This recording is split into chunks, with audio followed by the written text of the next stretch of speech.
আসসালামু আলাইকুম প্রিয় দর্শক, আশা করি সবাই ভালো আছেন। আজ আমি আপনাদের সাথে শেয়ার করব কিভাবে আপনারা বিকাশের মাধ্যমে বা বিকাশ অ্যাপের মাধ্যমে লোন নিতে পারেন খুব সহজেই। তো বিকাশ থেকে বা বিকাশ অ্যাপ থেকে লোন নেয়ার জন্য প্রথমে আপনাকে যে কাজটা করতে হবে, আপনার বিকাশ অ্যাপটা যদি আপডেট করা না থাকে সেই ক্ষেত্রে আপনি গুগল প্লে স্টোর থেকে অ্যাপটা আপডেট করে নেবেন। তো আমি প্র্যাকটিক্যালি আপনাদের দেখিয়ে দিচ্ছি কিভাবে আপনারা লোনটা নেবেন। তো এই জন্য শুরুতে আমি বিকাশ অ্যাপে প্রবেশ করছি। তো বিকাশ অ্যাপে আসার পর এখানে দেখুন লোন নেয়ার জন্য প্রথমে আপনাকে এই লোন অপশনে একটা টাচ করতে হবে। তো লোন অপশনে টাচ করার পর এখানে দেখুন আপনার লোনের কিন্তু লিমিটটা দেখাচ্ছে। এখানে দেখুন আমি সর্বোচ্চ 1,000 টাকা লোন নিতে পারবো। এখন এই লিমিটটা বা এই অ্যামাউন্টটা কিন্তু ডিপেন্ড করে হচ্ছে আপনি বিকাশ দিয়ে কি পরিমাণ লেনদেন করেন এটার উপরে। অর্থাৎ আপনি যদি বিকাশ দিয়ে প্রচুর পরিমাণে লেনদেন করেন, অ্যাজ ইউজুয়ালি অনেক বেশি লেনদেন করেন, সেই ক্ষেত্রে আপনার লোনের পরিমাণটা কিন্তু 5,000, 10,000 বা 20,000 হতে পারে। তো আমি যেহেতু বিকাশ থেকে তেমন একটা লেনদেন করি না, সেই ক্ষেত্রে আমার বিকাশের এই লোনের লিমিটটা কিন্তু কম দেখাচ্ছে, অর্থাৎ আমি সর্বোচ্চ 1,000 টাকা লোন নিতে পারবো। তো এখানে জাস্ট এই লোন নিন অপশনে একটা টাচ করছি।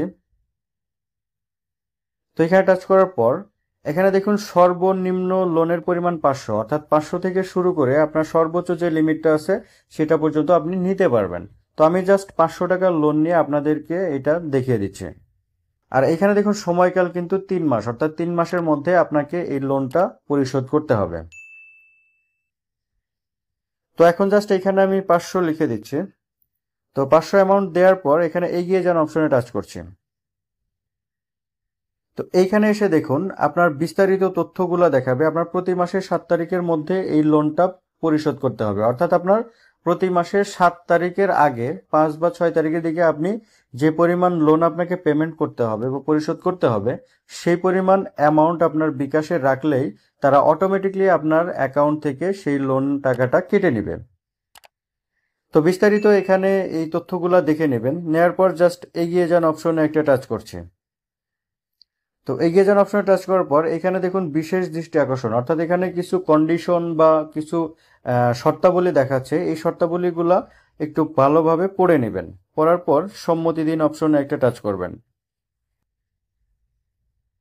তো এইখানে এসে আপনাকে বিকাশের পিন নাম্বারটা দিতে হবে। তো আমি আমার বিকাশের পিন নাম্বারটা দিয়ে দিচ্ছি। তো বিকাশের পিন নাম্বারটা দেওয়ার পর পিন কনফার্ম করুন এই অপশনে একটা টাচ করছি। তো এখানে এসে দেখুন লোন করতে ট্যাপ করে ধরে রাখুন, জাস্ট এখানে কয়েক সেকেন্ড ট্যাপ করে ধরে রাখতে হবে।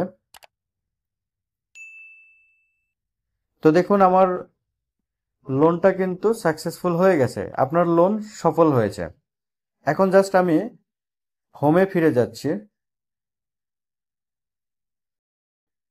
তো এখন আমি আমার ব্যালেন্সটা একটু চেক করব। তো এখানে দেখুন আমার প্রথমে 76 টাকা ব্যালেন্স ছিল, এখানে 500 টাকা যোগ হয়ে 576 টাকা হয়ে গেছে, অর্থাৎ অলরেডি আমার এই লোনের টাকাটা ব্যালেন্সের সাথে যোগ হয়ে গেছে। এটা খুবই সিম্পল একটা প্রসেস। আশা করি আপনারা পুরো প্রসেসটা কমপ্লিটলি বুঝতে পেরেছেন। এরপরও যদি কোথাও কোনো ডিফিকাল্টিস ফেস করেন সেই ক্ষেত্রে অবশ্যই আমাকে কমেন্ট করে জানাবেন। আর ভিডিওটা ভালো লাগলে একটা লাইক দিবেন এবং শেয়ার করবেন আপনার বন্ধুদের সাথে। পাশাপাশি চ্যানেলটি সাবস্ক্রাইব করে পাশের বেল আইকনটি অন করে রাখবেন পরবর্তী ভিডিও নোটিফিকেশন পাওয়ার জন্য। তো আজ এ পর্যন্তই, ভালো থাকবেন সবাই। আল্লাহ হাফেজ।